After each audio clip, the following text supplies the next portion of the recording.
Dando continuidade então, falando um pouco sobre João, não é?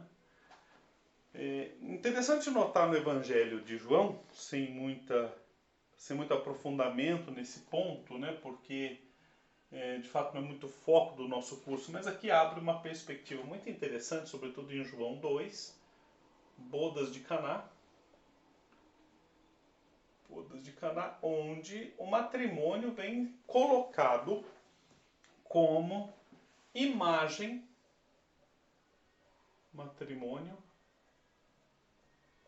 como imagem, como figura, como sinal, para usar a palavra aí de João,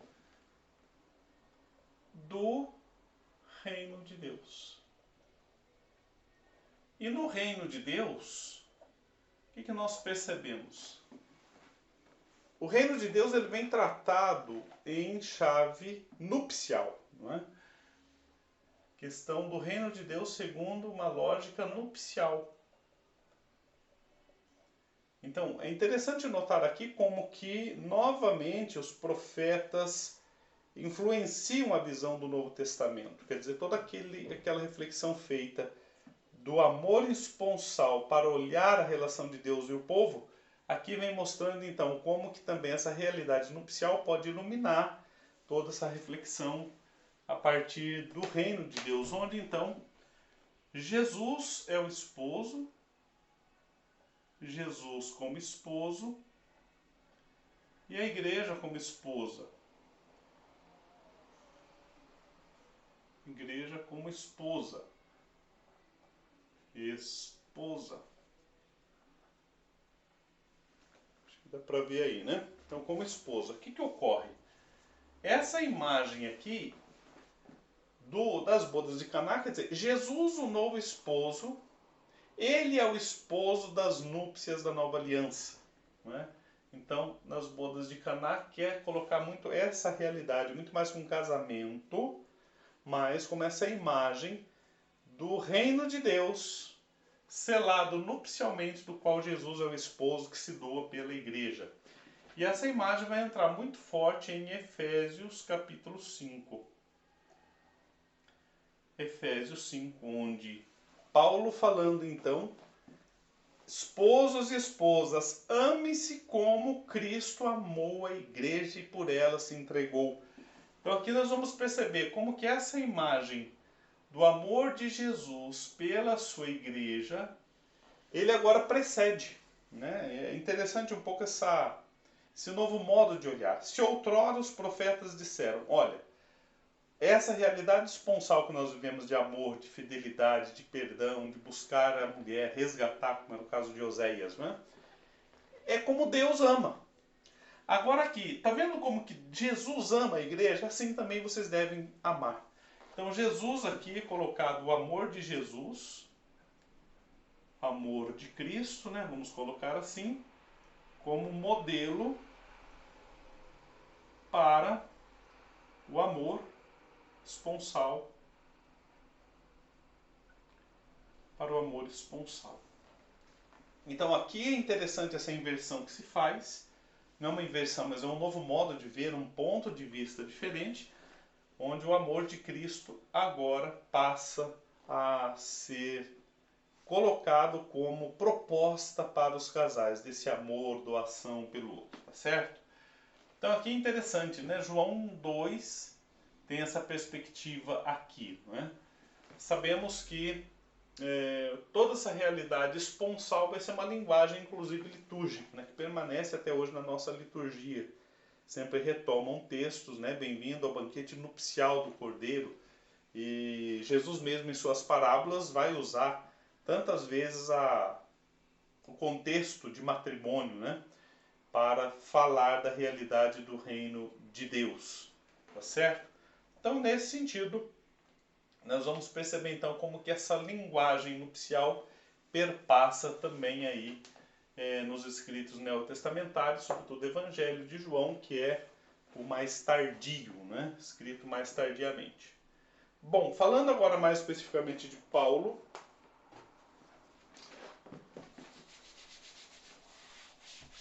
nós vamos tratar colocar aqui rapidamente dois textos, né? Então, Paulo. Então, 1 Coríntios 7, Efésios 5. Vamos colocar esses dois textos aqui que creio que traga um ensinamento aí, que condense no ensinamento de Paulo sobre o matrimônio. Então, Paulo, sempre na realidade matrimonial. Não podemos perder de vista que Paulo está num contexto de evangelização, de levar a fé ao mundo pagão. Então, Paulo, nós não podemos perder de vista o contexto pagão. O apóstolo dos gentios. Ora, aqui nós já vimos o problema da circuncisão, o qual foi necessário circuncisão, o qual foi necessárias muitas adaptações, inclusive aqui na circuncisão, então, para que os pagãos não precisassem se circuncidar para viver a fé, que foi o primeiro concílio da igreja, né, o concílio de Jerusalém. A questão das carnes, as carnes sacrificadas aos ídolos. Paulo vai dizer assim, olha, nós temos consciência na nossa fé que isso, que essa carne não está impura, quer dizer, não faz parte da nossa compreensão da fé. Mas para que vamos comer essa carne se a gente vai escandalizar alguns irmãos? Então, por solidariedade, esses irmãos não vamos escandalizá-los. Vamos, abstém-se da carne, aos ídolos e pronto. Enfim, várias realidades aqui. E sobre o matrimônio também, né? Então, sobre o matrimônio, que é essa questão que nós estamos agora abordando. Um outro ponto que é preciso ter muito presente, ambas as realidades aqui, estamos num contexto onde a parousia é iminente. É entendida como se fosse iminente. Iminente, perdão, né? Iminente.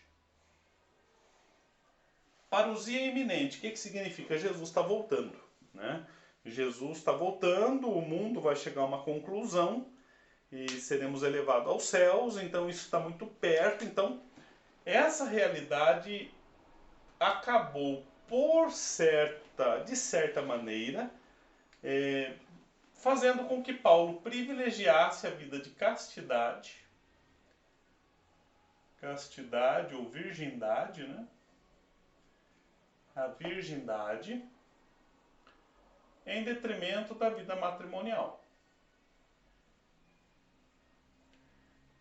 Então, quando Paulo diz às viúvas, olha, é melhor que não se case, né?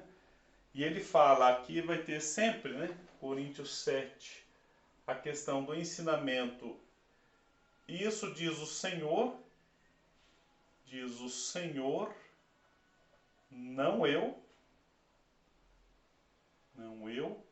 E depois, isto digo eu, não o Senhor. Não o Senhor. Aqui nós vamos percebendo como que Paulo está diante de realidades ao qual ele tem que interpretar, ao qual ele tem que dar um certo direcionamento. Então, diz o Senhor, não eu, né? E aqui vale a pena lermos aí 1 Coríntios, que a gente percebe esse dinamismo aí de Paulo, sempre retomando o ensinamento de Jesus, ao mesmo tempo atualizando essa mensagem para o contexto evangelizado. 1 Coríntios 7. Então vamos lá. Novamente convido vocês a tomarem o texto, dada a importância, né, que nós temos de manusear o texto bíblico. 1 Coríntios 7. Aqui está. Então, a Bíblia pastoral. Então, diz assim, capítulo 7, versículo 1. A respeito do que vocês escreveram, é bom que o homem se abstenha de mulher. Então, havia uma dúvida na comunidade de Coríntios sobre o casamento.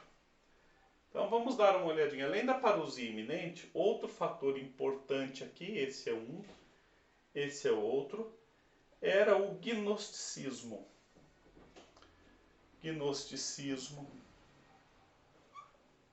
O encratismo,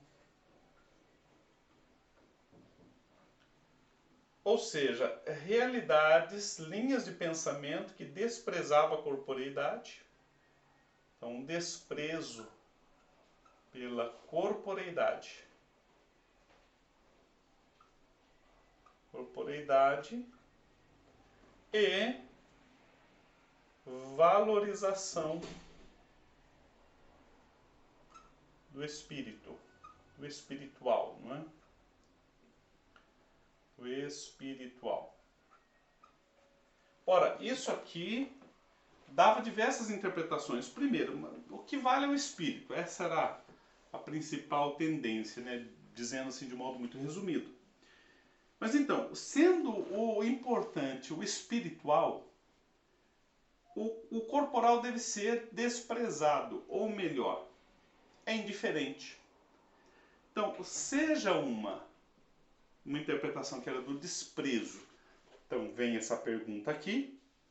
É bom que o homem se abstenha de mulher, então, desprezar essa realidade sexual, mas só para constar, havia uma outra interpretação do gnosticismo, do encratismo, que era assim: o corpo não tem importância, então vamos viver essa dimensão da sexualidade de modo desregrado, porque isso não afeta nada o espírito. Ou seja, o espírito é uma realidade totalmente desvinculada.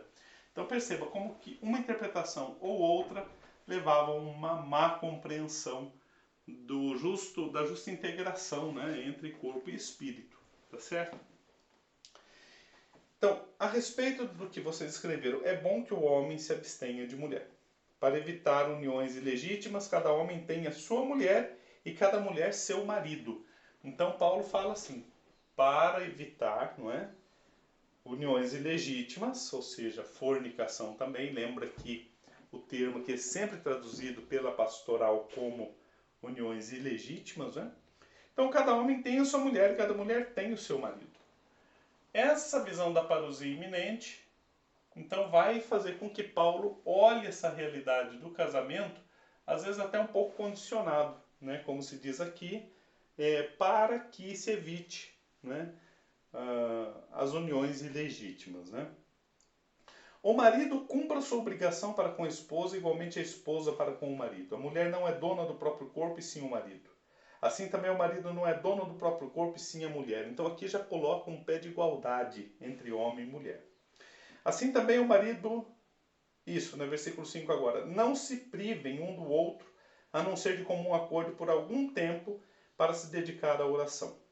Então, muitos viram aqui, ao responder as questões, eu quero fazer aqui uma correção, de que seria, Paulo então autoriza a separação. Não é que Paulo autoriza a separação.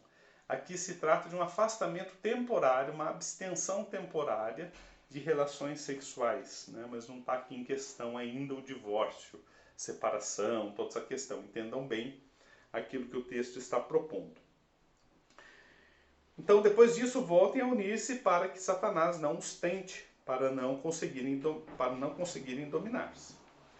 Digo isto com permissão e não como ordem. Eu gostaria que todos os homens fossem como eu. Então, olha, aqui digo eu, não o Senhor, né? Não é uma ordem, é uma permissão, né? Digo isso como permissão, não como ordem. Eu gostaria que todos os homens fossem como eu, mas cada um tem o seu dom particular recebido de Deus. Um tem este dom, outro tem aquele. Então, apesar da parousia iminente, apesar de haver uma certa ideia de que Paulo condiciona o casamento só para evitar uniões ilegítimas ou fornicação, Paulo reconhece também o matrimônio como vocação, como dom. Isso é importante. Então aqui vamos puxar uma setinha para cá. O matrimônio é visto como dom. Matrimônio como dom.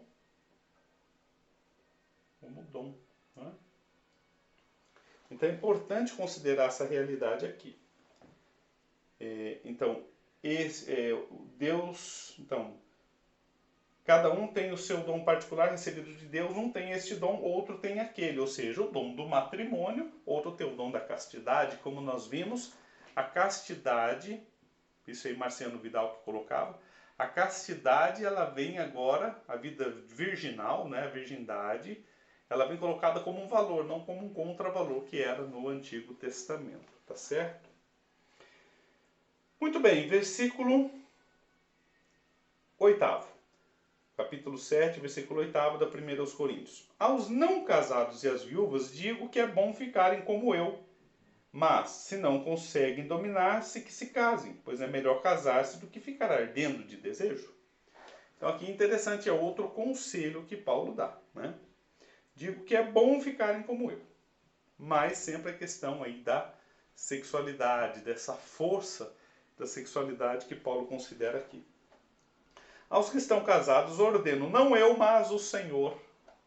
Então, não eu, mas é o Senhor que ensina, né, aos que estão casados. Ordeno, não eu, mas o Senhor. A mulher não separe do marido. Então, matrimônio como dom e que não se separe. Não se separe. Ok? Interessante aqui, o Padre Márcio comenta isso na apostila, que coloca para a mulher não se separe do marido.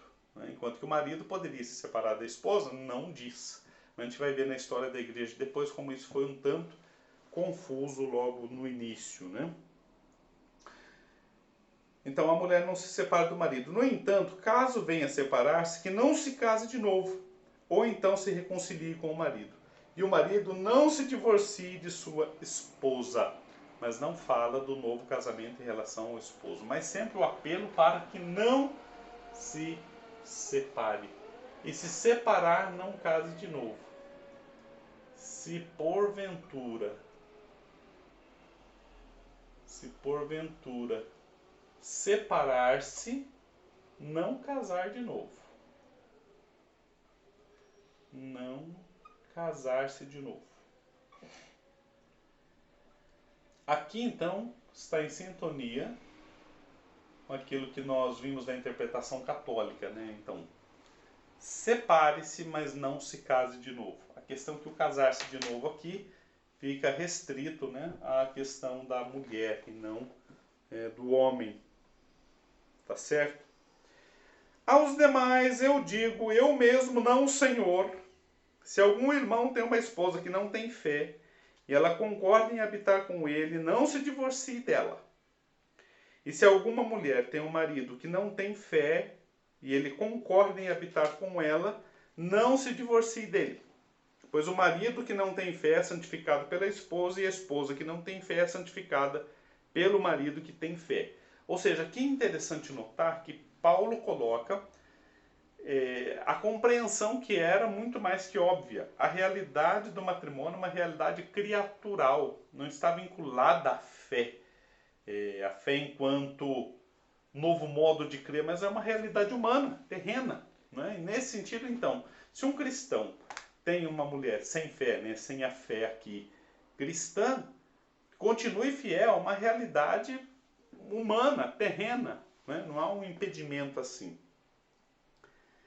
Se assim não fosse, os filhos de vocês seriam impuros, quando na realidade são santos. Olha só, interessante como que Paulo reconhece também aqui que a parte cristã tem a possibilidade de levar essa experiência de fé para a parte não cristã. Se aquele que não tem fé quer se separar, que separe. Neste caso, o irmão ou a irmã não estão obrigados. Então aqui chamamos de privilégio paulino. É uma outra realidade que vem do contexto pagão. Vamos colocar aqui. Puxar uma setinha aqui, ver se eu não entro muito na frente. Colocar aqui privilégio paulino.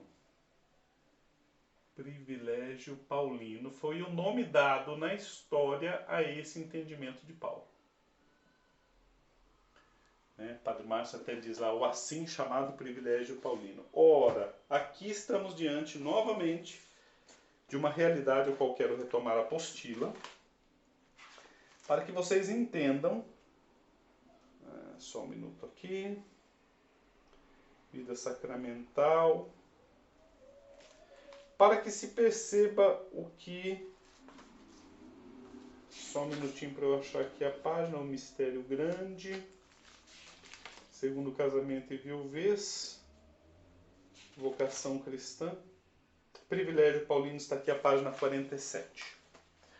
Então percebam que Paulo está percebendo que no contexto pagão tem cristãos com pagãos se casando. Ora, a união entre cristãos e pagãos, em tese, é uma união matrimonial, tudo tranquilo, tudo bem.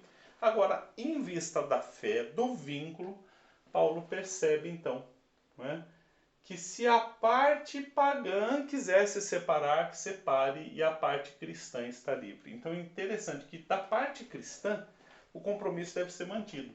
Mas da parte pagã, se a parte pagã quiser separar-se, então que separe, e aqui já está então a parte cristã livre. Então nós percebemos aqui a insolubilidade,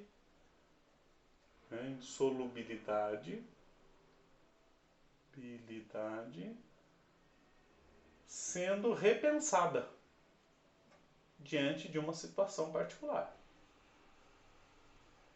Fica claro que a proposta de fidelidade para os cristãos, fica claro, mas tem a situação de que aqueles que não abraçaram essa fé, né? Então sobre isso diz Padre Márcio aqui, a página 47, privilégio paulino. Paulo supõe, ou melhor, certamente enfrenta situações em que o cônjuge pagão cria dificuldades de convivência conjugal. Mais uma vez, o que deve motivar toda a nossa reflexão? A realidade.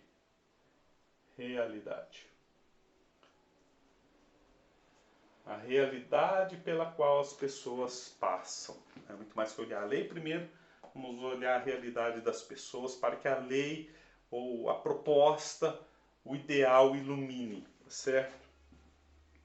Então ele entende que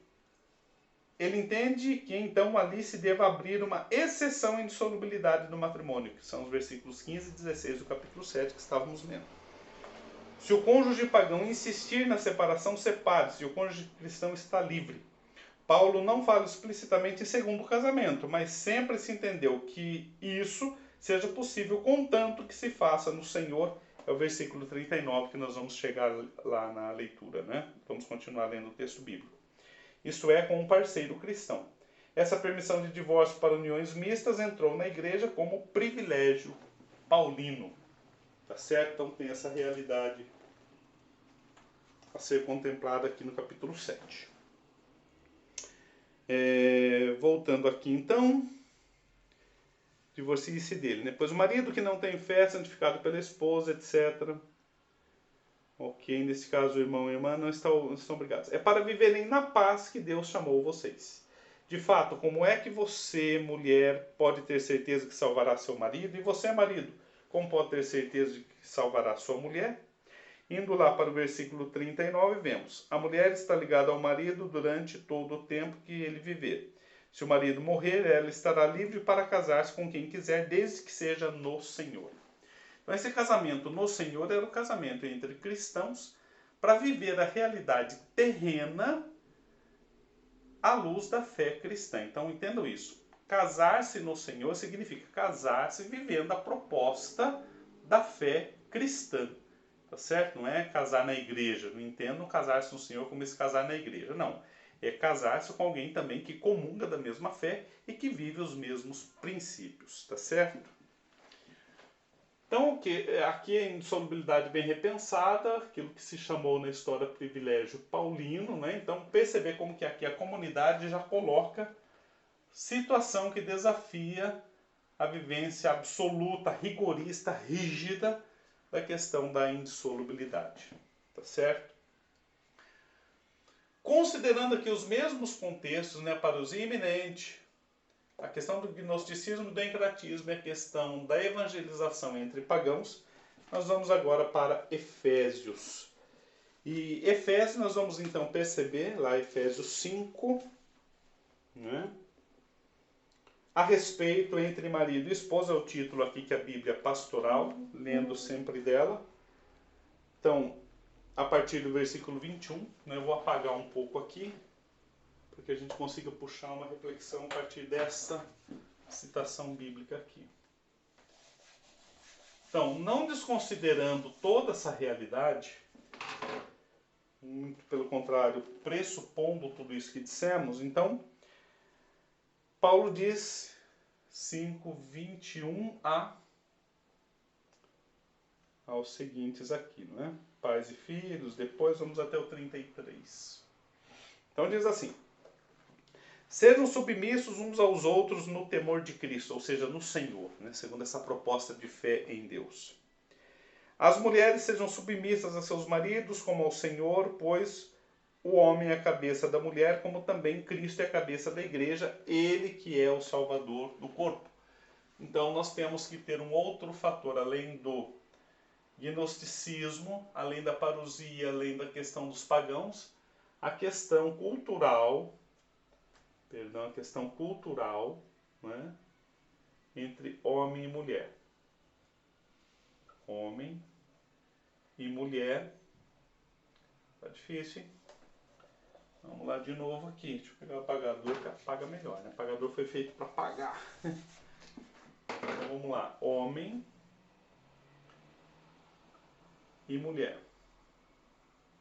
Nós sabemos que o contexto de Paulo, o contexto cultural dele, como eu disse, que chega até o nosso contexto também, é de um patriarcalismo. Contexto patriarcal ainda, às vezes, muito presente, onde o homem é superior à mulher. Superior. E a mulher seria considerada como inferior, né? Isso aqui é um dado cultural, tá certo? Que é importante ter essa superioridade do homem sobre a mulher. Pois o homem é a cabeça da mulher, como também Cristo é a cabeça da igreja, ele que é o Salvador do corpo. E como a igreja está submissa a Cristo, assim também as mulheres estejam submissas em tudo aos maridos. Essa submissão, né, que se percebe aqui como um traço cultural muito forte. Maridos, tenham amor às suas esposas como Cristo amou a igreja. Então aqui é aquela inversão de que eu falava. Se outrora os profetas partiram da realidade esponsal para falar do amor de Deus, aqui parte do amor de Cristo pela igreja para falar da realidade esponsal, é aquele novo olhar que eu já vos anunciava, né? A fim de santificá-la, né? Então vamos aqui, continuando a leitura. Estava olhando o tempo ali, porque já está com meia hora de novo. Então, maridos, tenham amor às suas esposas como Cristo amou a igreja e se entregou por ela, a fim de santificá-la e purificá-la com o banho da água pela palavra, e para apresentar a si mesmo a igreja gloriosa, sem mancha, sem ruga e repreensível. Portanto, os maridos devem amar suas esposas como a seus próprios corpos. Quem ama a própria mulher ama a si mesmo, porque ninguém jamais quis mal sua própria carne. Indo mais avante, por isso o homem deixará pai e mãe, se unirá à sua mulher, os dois serão uma só carne. Então aqui retoma o Gênesis. O Gênesis 2, uma só carne.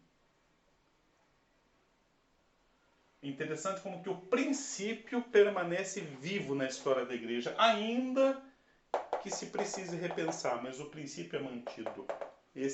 Essa dinâmica é interessante, né? Se nós observarmos as críticas feitas a Amors Laetitia, que agora eu já apaguei, que estava aqui no outro esquema, a Amors Laetitia é criticada como se estivesse relativizando a união matrimonial. Não está relativizando, né, esse amor indissolúvel, essa proposta de fidelidade radical. Está dizendo que tem situações que precisam ser repensadas, né, com misericórdia. Então, continuando aqui, porque ninguém jamais, ok, será uma só carne. Versículo 32. É grande esse mistério. Então aqui é o mistério grande. Mistério grande. O mistério grande está em Cristo e igreja.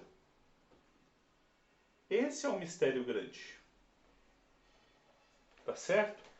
É um mistério grande, vai dizer aqui Paulo. Deixar a sua mulher, vai ser uma só carne. É grande esse mistério. Eu digo referindo-me a Cristo e à igreja. Então ele diz claramente, esse mistério é grande. Quer dizer, se doar-se um pelo outro, sendo uma só carne, já é um mistério, maior ainda é essa doação de Cristo pela igreja. Né? De Cristo pela igreja, que vai ser de fato aquilo que vai motivar agora então todo um olhar sobre o olhar esponsal, né? Sobre a realidade esponsal, perdão. Em qualquer caso, cada um de vocês ame sua mulher como a si mesmo e a mulher respeite o marido. Então aqui, para encerrar o vídeo, gostaria de enfatizar que em Efésios 5 fica muito forte a chamada ao princípio, mas tendo noção que a situação que Paulo também experimentava em outras comunidades necessitam repensar, necessitam olhar para situações especiais, mas Paulo nunca perde de vista o princípio, chamando agora de mistério grande, que é Cristo e a igreja, e homem e mulher unidos nesse grande mistério, tá certo? Espero que essas videoaulas tenham esclarecido um pouco mais e não tenham confundido, né? Espero que seja motivo de ajudar vocês a partir da leitura feita, que vocês possam então agora, a partir desses esquemas, entender um pouco melhor, tá bom? Aguardo as perguntas, pode ser no meu e-mail, no meu WhatsApp que vocês têm, tá certo? Um abraço e obrigado.